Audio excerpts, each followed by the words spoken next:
Nous avons vu que l'obéissance est une condition essentielle à l'habitation de l'Esprit en nous. L'obéissance est également la preuve de sa présence.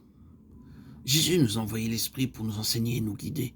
Et toute l'Écriture insiste sur ce que c'est la reddition complète de tout notre être à Dieu, qui permet à l'Esprit d'agir en nous. Si par l'Esprit vous mortifiez les œuvres du corps, vous vivrez, car tous ceux qui sont conduits par l'Esprit de Dieu sont fils de Dieu. Romains 8, 13, 14. Votre corps est le temple du Saint-Esprit. Glorifiez donc Dieu en votre corps. 1 Corinthiens 6, 19, 20. Si nous vivons par l'Esprit, marchons aussi selon l'Esprit. Galates 5, 25. Nous sommes transformés en la même image, comme par l'Esprit du Seigneur. 2 Corinthiens 3, 18. Ces passages et d'autres encore précisent avec clarté quelle est l'action de l'Esprit en nous. C'est par les œuvres de Dieu que nous apprenons à connaître Dieu. De même pour l'Esprit. Il vient nous montrer quelle est la volonté de Dieu, nous montrer Christ, accomplissant cette volonté, nous appelant à suivre ses traces dans la voie de l'obéissance.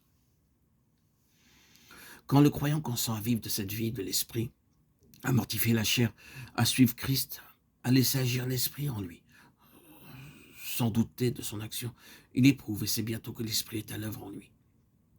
Quand nous nous proposons autre chose que ce que l'Esprit se propose d'accomplir en nous et que nous nous abandonnons entièrement à son action, nous ne sommes pas loin de reconnaître sa présence.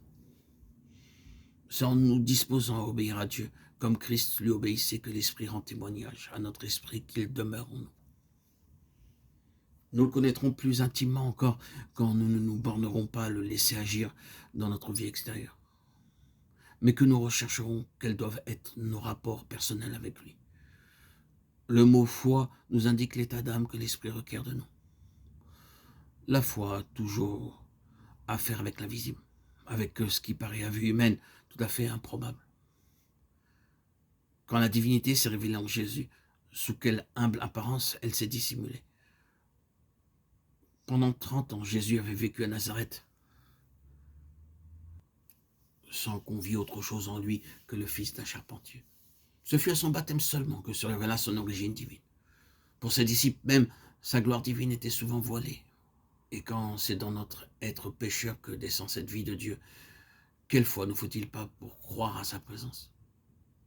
Que ce soit donc une humble et sainte foi qui accueille l'Esprit en nous.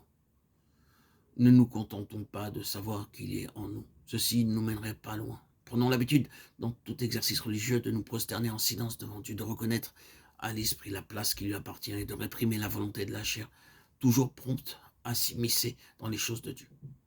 Attendons-nous à l'Esprit. Avec recueillement, entrons dans le temple intérieur de notre cœur.